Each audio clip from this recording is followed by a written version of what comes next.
Bonjour à tous. Nous nous retrouvons aujourd'hui dans la dernière vidéo de la série traitant de la tendinite du tendon d'Achille.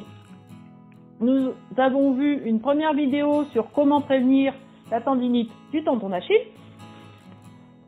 Ensuite, nous avons vu comment soigner une tendinite.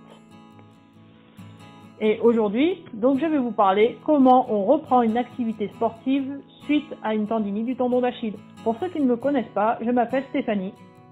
J'aime les sorties en plein air et bien manger. Quoi de mieux que la randonnée pour associer les deux? Je partage ici avec vous mon expérience de la randonnée pour vous aider à profiter pleinement de vos sorties. Alors pourquoi je vous parle de tendinite? Eh bien, il y a une dizaine d'années, je commençais à ressentir une gêne au niveau de mon tendon d'Achille droit. Cette gêne s'est transformée peu à peu en douleur et ça m'a empêché de partir randonner ou de courir. Donc après avoir consulté plusieurs spécialistes, on a découvert que j'avais la maladie de Haglund. En fait, c'est une excroissance osseuse qui vient frotter sur le tendon d'Achille et qui vient l'enflammer, et donc ça cause des douleurs et des gênes à la marche. Du coup, opération, on rabote tout ça et c'est reparti. En fait, c'est reparti. Depuis tout ce temps, je continue à sentir une gêne ou des douleurs régulièrement. Donc j'ai continué à aller voir des kinés, à voir des médecins pour essayer d'atténuer ça. Et avec mes recherches aussi personnelles, j'ai pu donc développer pas mal de connaissances à ce sujet, et c'est ces astuces que je partage avec vous depuis 3 vidéos. Sans plus tarder, voici mes 6 conseils à suivre pour reprendre une activité quand la douleur n'est plus là.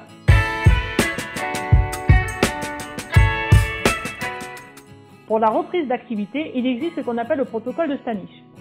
Il s'agit d'un protocole à suivre sur 6 semaines d'entraînement progressif pour muscler le mollet et qui ressemble à l'exercice que je vous ai montré précédemment.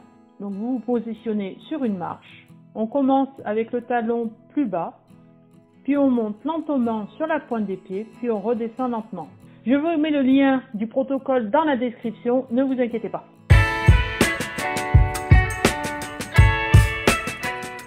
En toute activité, il est bien conseillé de s'échauffer, même sans. Donc vous pouvez faire des rotations de la cheville comme je vous avais montré, ou alors vous montez sur la pointe des pieds et vous redescendez. Pour ma part, j'applique également du baume du tigre rouge sur la zone entièrement douloureuse. Je trouve que ça met le tendon dans de bonnes dispositions.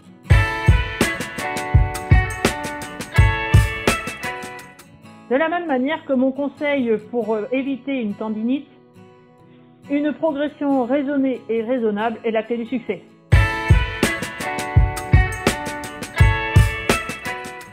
Pendant plusieurs semaines, après la disparition des douleurs, la durée, donc c'est selon votre ressenti, je vous conseille de continuer à appliquer du froid sur la zone anciennement douloureuse.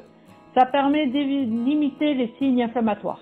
En les genres de randonnée ou de course à pied, j'applique également ceci. C'est le gel cryo défatigant de chez STC. Alors c'est plutôt pour la détente musculaire, mais mon kiné à un moment donné m'en avait appliqué sur le tendon et je trouvais que ça avait un effet vraiment pas mal.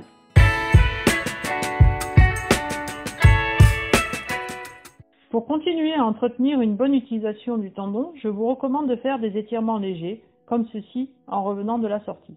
Vous trouvez un petit rebord de 7 à 10 cm et vous posez l'avant du pied, le talon au sol. Vous avancez légèrement pour sentir d'étirement le long du tendon. Vous tenez 20 secondes d'un côté, puis de l'autre. Vous faites ça 2 fois de chaque côté.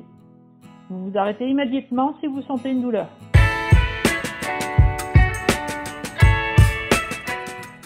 Et oui, je vous parle encore d'électrostimulateur. Pour moi, c'est un achat vraiment que je ne regrette pas.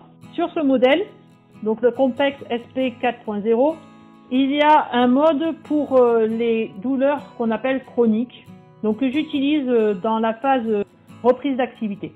Vous appliquez les électrodes comme ceci et vous choisissez le programme douleur musculaire ou tendinite chronique ou endorphinique selon le modèle Compex.